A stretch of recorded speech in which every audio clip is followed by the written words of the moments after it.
Previous video, I was given this Gary Fisher frame and I turned it into a 650B adventure bike. But is it any good? Time to find out.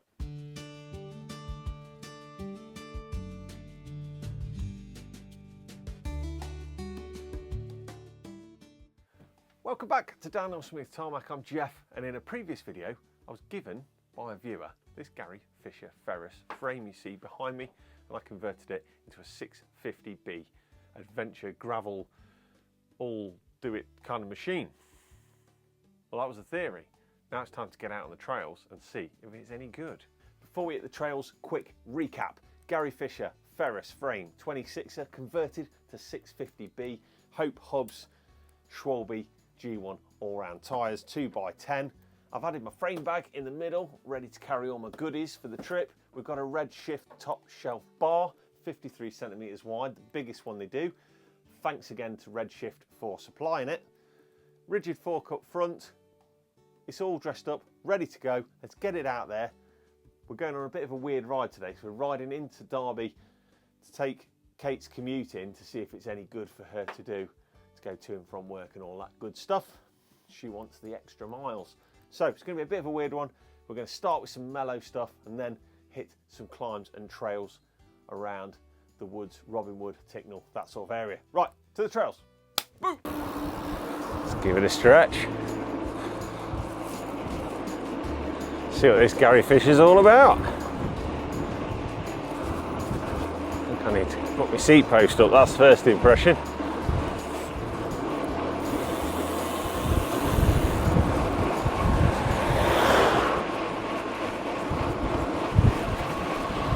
I'm out of gears.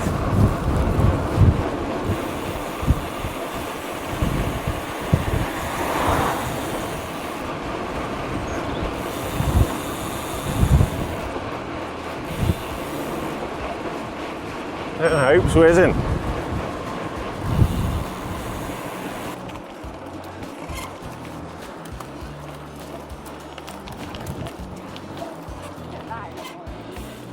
Oh yeah. Beautiful in the winter on your commute. Lovely.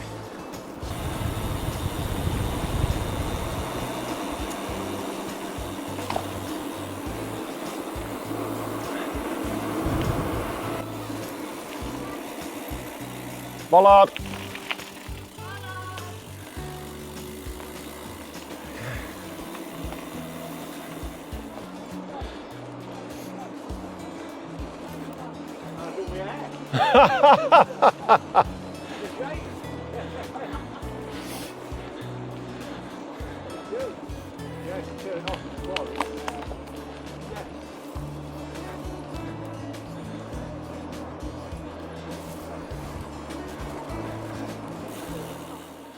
Okay, so thankfully, first part of the test ride today is all sort of cycleway and road, so it's how I quite like it. When I build a bike, it's quite nice to just not throw it straight onto dusty technical trails before I know everything works. And so far, so good. I'll be honest, I woke up to a comment this morning on YouTube about this bike, and a commenter saying, oh, top tube's too long, stack height's all wrong, don't like the GXP. And that's fair enough. It has got a long top tube. I've got a long body. Stack height is it's what it is. I don't think it's too bad actually compared to some of the ones I've built, but there we are. But it does give you stuff to think about after the build. I think when I do these, I don't really think about that kind of thing. I just think about making it work. Because for me, as a mechanic, that's the challenge, is making it into what I want it to be. I don't need measurements for that, necessarily. There's exceptions to all my rules. But yeah, so far, it's all good. So I should explain the weird route today is mainly because we are figuring out a commute for Chops, so she can ride to work, and JC for that matter, because he works in Derby as well. So we've got a fair bit of city cycleway before we head back towards the countryside and go get muddy. So we've had a fair chunk of rain now, so I'm hoping the trails are going to be nice and testing for the old Gary Fisher.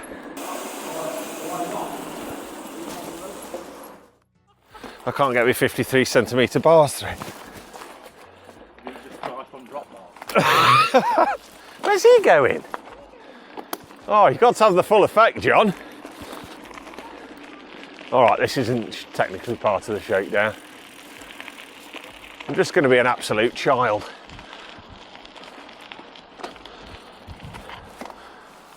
Go on, Dave. This is going to be amazing. Hey, I couldn't get through with them bars. It is, isn't it? Let's not think about it.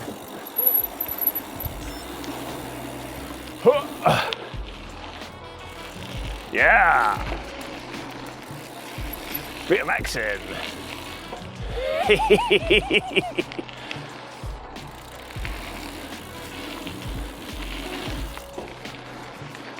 Oh, I like this bit.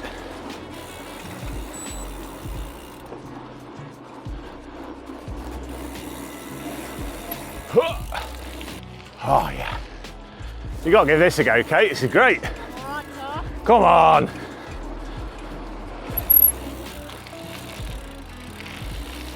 Well, I don't think I've ever thrown a BMX track into one of my test rides.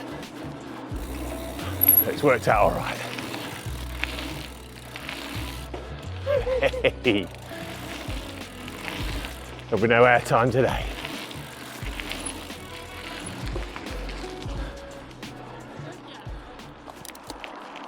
Oh yeah. The gravel trail. Use my big flat handlebars. Hey!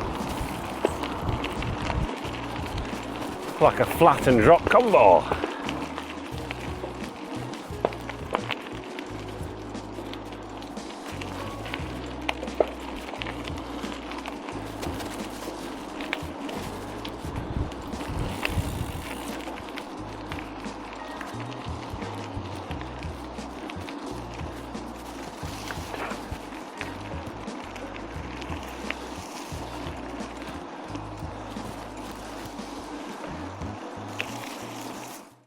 So what do you think of the Gary Fisher build so far? I think it's holding its own. I'm certainly enjoying it out on the trails. Why not comment, tell me what you think. And while you're about it, like and subscribe. Help Downhill Smooth Tarmac to grow. We need you. I'm nothing without you. You know what I'm saying. Back to the trails. Skating round the edge of Robinwood now. Get signal. Oh yes, let's see what we get now. So we should get a chance now to get the Gary Fisher onto the kind of trails that it's built for and see how it handles.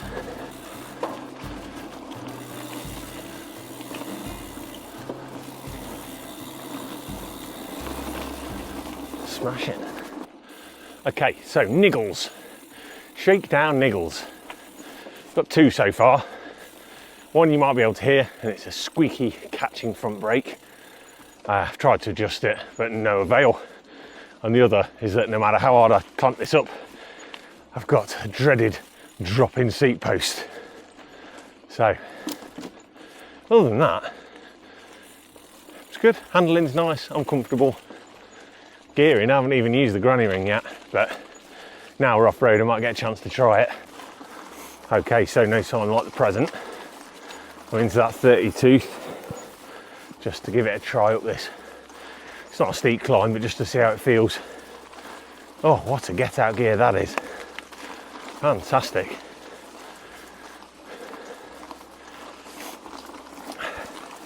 It's good for the loose stuff here as well, really good. Really, really good. Yeah, I'm impressed with that. Yeah, it's just catching on and off that brake. It's a bit troublesome, but nothing a bit of setup won't sort out, I don't think. And there we go, using that spinny gear up front. can really get a nice cadence. Makes these climbs nice and easy and controlled. Really, really good. Well, all right, we've had niggle number 3. Didn't want to come back up off that granny wing, so I've had to add a bit of chain, bit of cable tension. Hopefully it will be fine. But yeah, gear's working out well actually. Only spun out a couple of times on a couple of descents, so I'm happy with that. Looking good. So we've got niggly brake, settling gears, seat post. And in the next segment, we need to talk about the top shelf. Oh yeah, we've got to talk big time about this. Oh, I'll tell you what, this thing is motoring along nicely.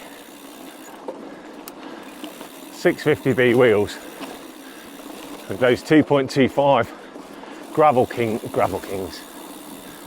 They're not Gravel Kings, they're G1 all-rounds, and they're only the cheap ones from Schwalbe, but they are nice. I'm only running butyl tubes as well, but this is nice.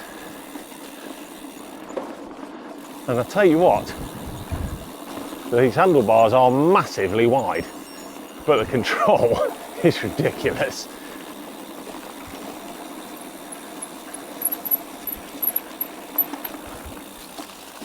Whoa.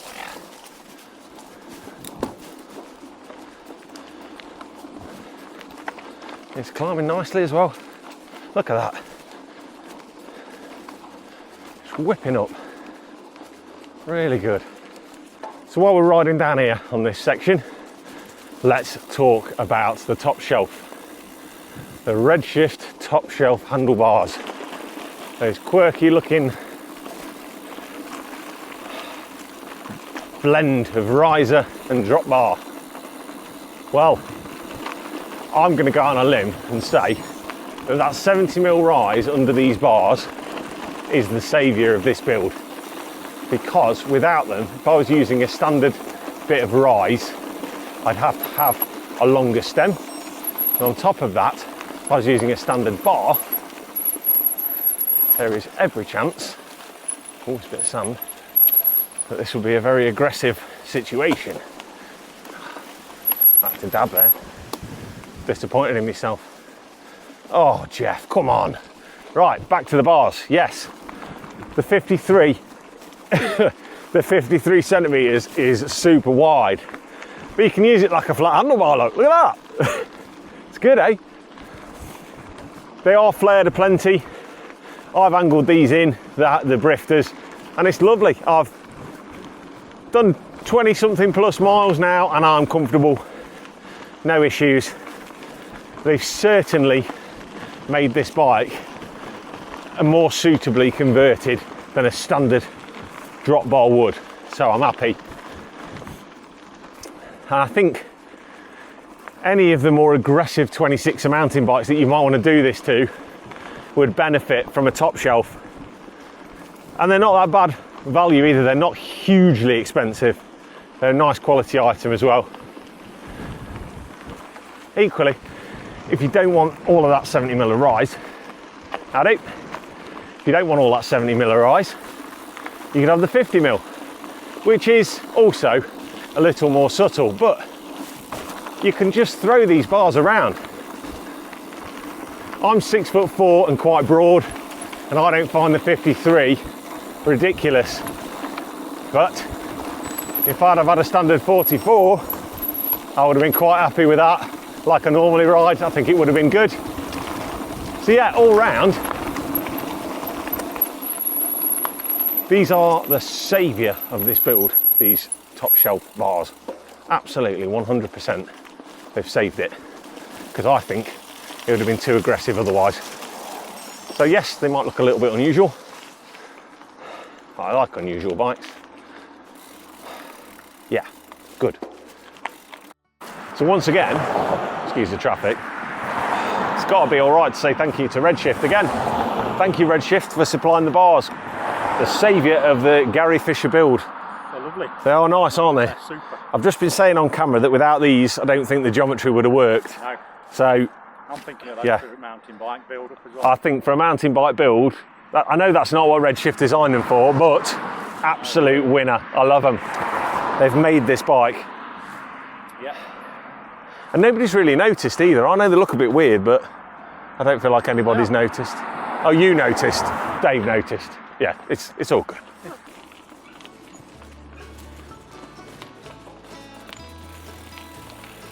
Oh, there's people.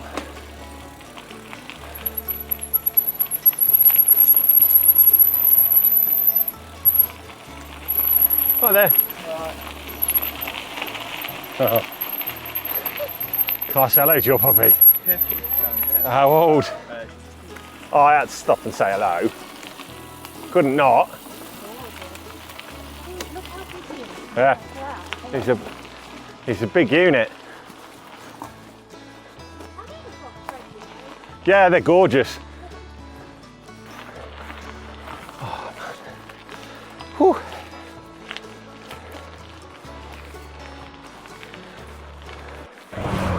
Oh yeah, on the super wide drops. Right, this ride's nearly complete. Bit of road work, and we'll be home. Magic.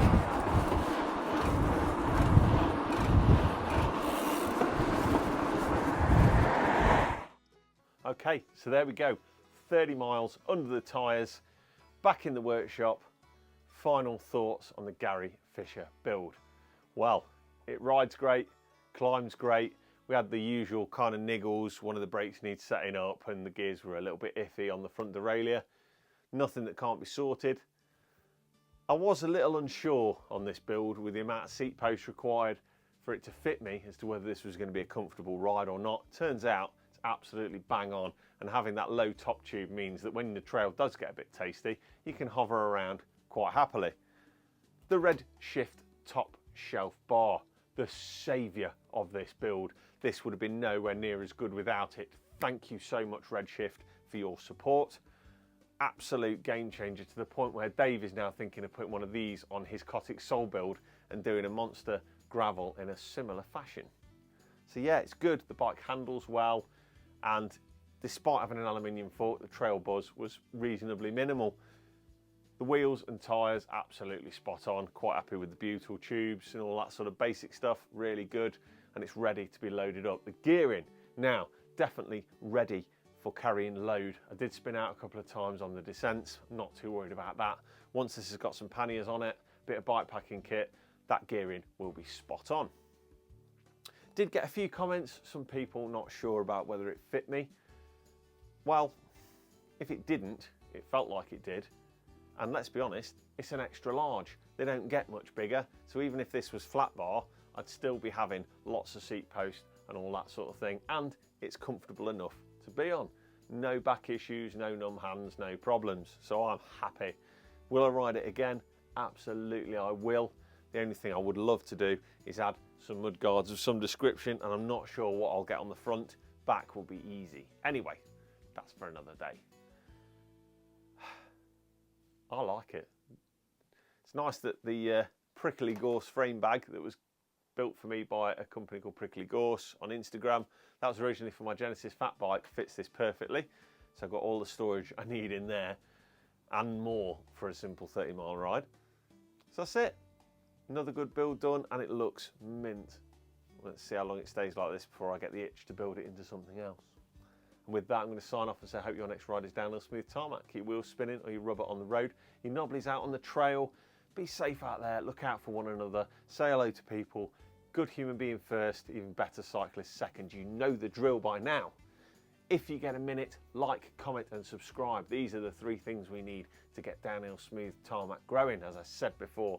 But, huge but, and you know it, don't let any of that get in the way of you getting out and riding your bike. Until next time, it's been Downhill Smooth Tarmac. Thank you for watching.